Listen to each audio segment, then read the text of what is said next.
Hi, this is video 2 in our series called Reframing Reality. And in this mini-series, we are going to... You can't call it a mini-series, Alex. Why on earth not? That's exactly what it is. No. I hear mini-series. All that's in my head is like some daytime TV crime drama with 6 episodes or an expose on the Manx government's use of CCTV. Wow. That's very specific. No, Yes. I think we're fine with mini-series. It's a short series of videos. No, I'm not going to cope if you call it a mini-series. Call it like a series et. Look, it smells worse. Maybe you can just go over yourself, build a little bridge. Okay. Yeah. Oh, you're probably right.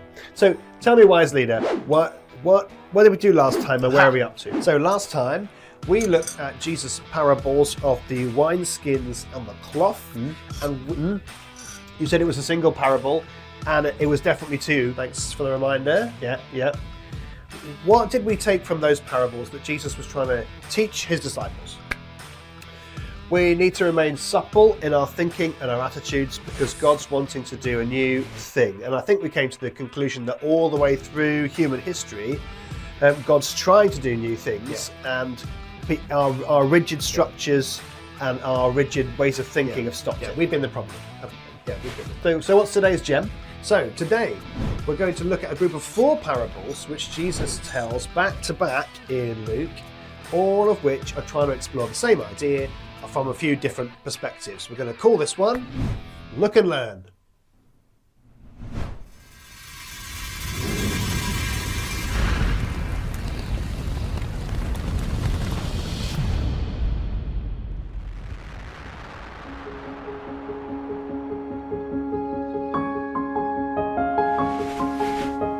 Right, let's get right into it.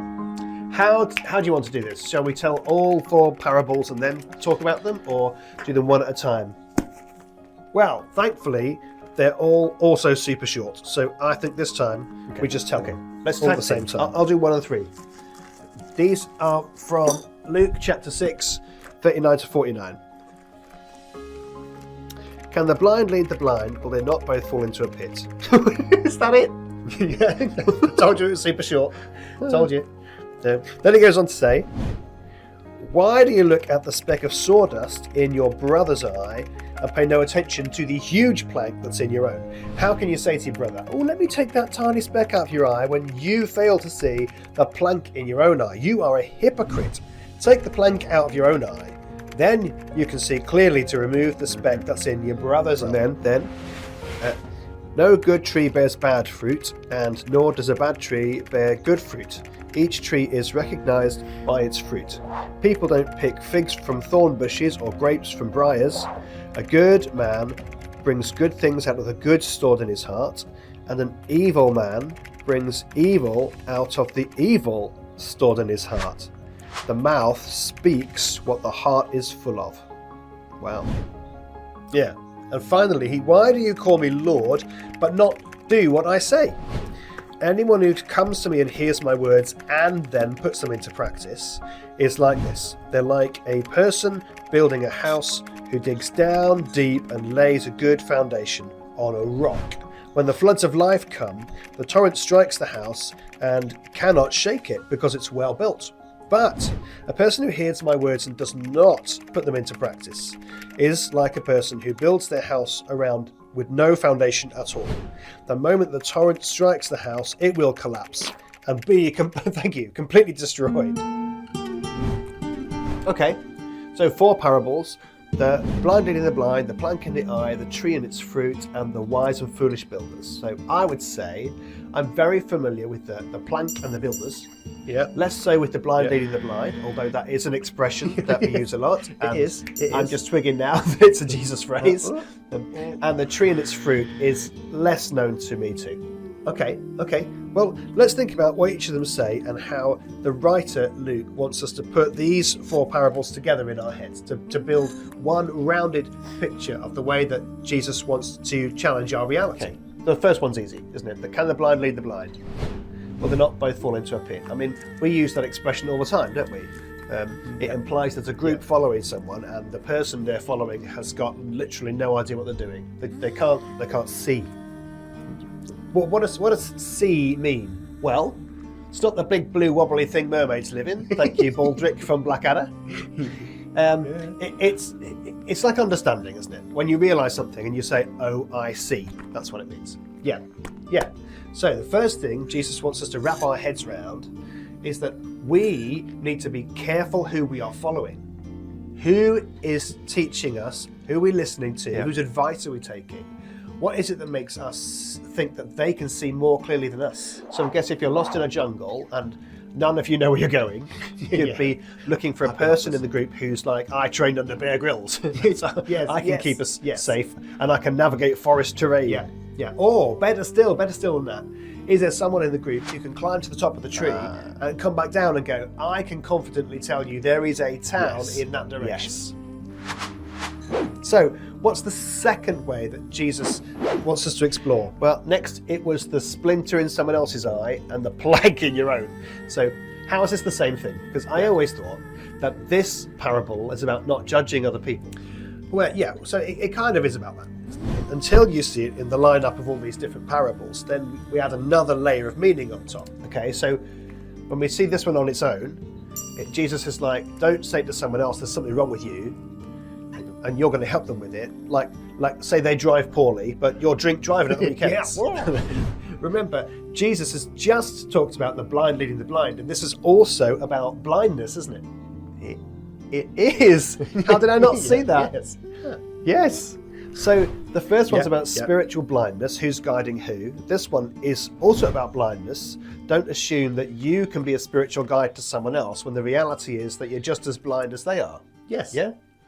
If that's what Jesus is saying, then who in the world is ever going to end up as a spiritual leader? I mean, all of us are imperfect. I mean, all of us, good point, except Jesus though.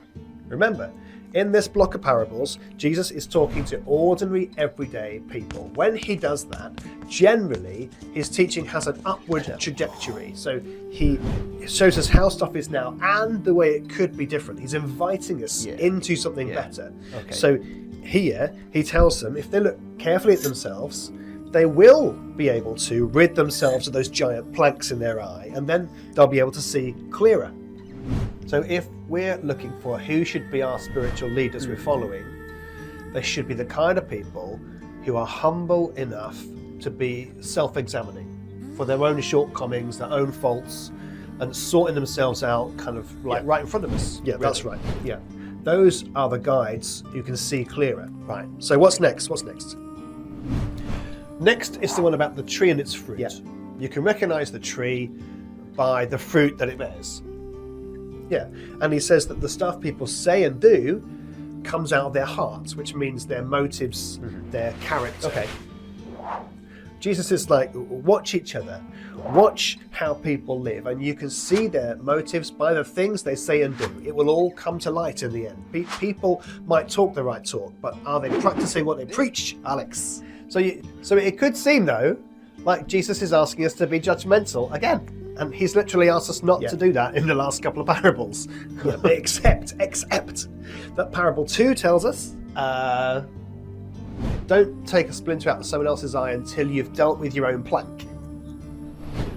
I don't see how they match up. Because it's all one block.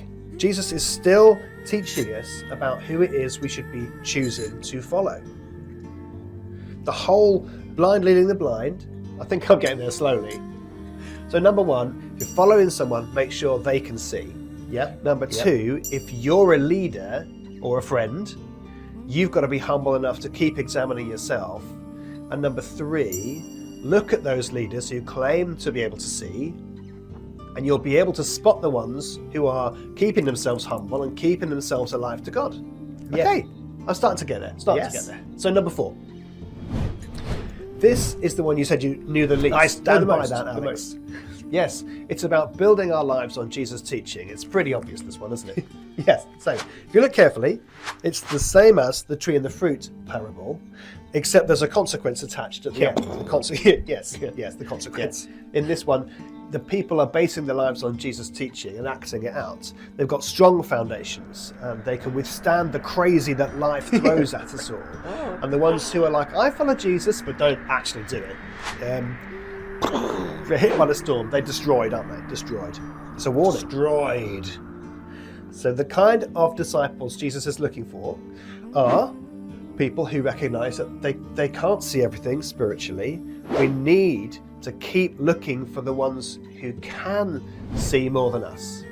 And we can spot those people because their lives give it all away. They're humble, they're prayerful, they're focused on Jesus. Yeah. They're continually saying that Jesus is like Jesus. So in our lives we need to stay focused on Jesus because he's the perfect sight. He grows delicious, perfect fruit. Yes. There's not even a tiny splinter in Jesus' eye. Yeah. When we structure our lives around him, we become stable. Yeah. So is this when we rewrite the Bible? We're not doing that. We're writing our own parable to see if we can make the same point, but in a new and helpful way. You tell yourself that, Alex. Go on then. Go on.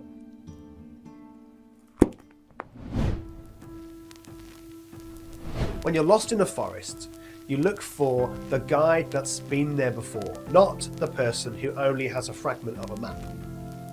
And the guide you follow is the one who wants you to get home, not the one who is secretly looking to find glory or honour or fame in your mistakes.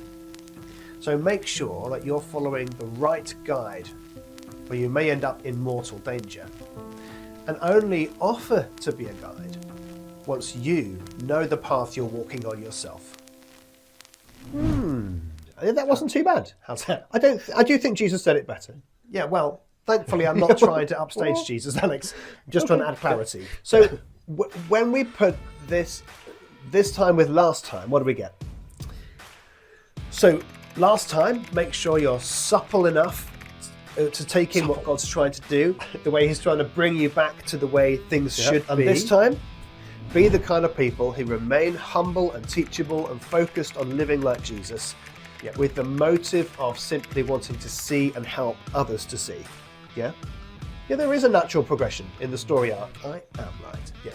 So the question today: when was the last time that you prayed something like, "God, search me out, inside and out, test me to see if there's anything in me that's not like you would have it be, and then lead me towards building my life on you"?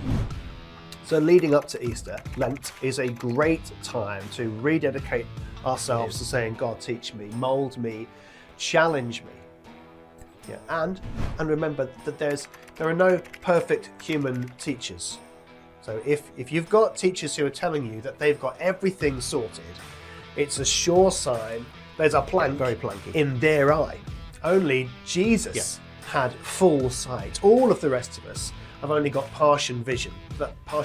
That's why it's a healthy Christian idea to hear thoughts and teaching from churches and individuals that are not in your group, your little Christian clique. Yeah. And Jesus says it's a healthy thing to watch the fruit of your leaders as well. Is what they're doing consistent with the way Jesus would do things? And if it isn't, you have permission from Jesus to gently challenge your leaders.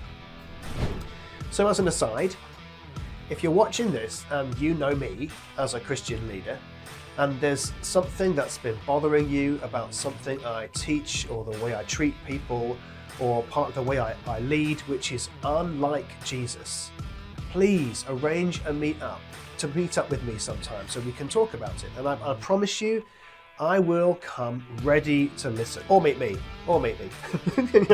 That's it. That's our number 2 in the block of 6. block of 6. You should say that. Block of six. Yeah, maybe there's more important things for me to get my head round than the It's like right. listening to your own teaching, maybe.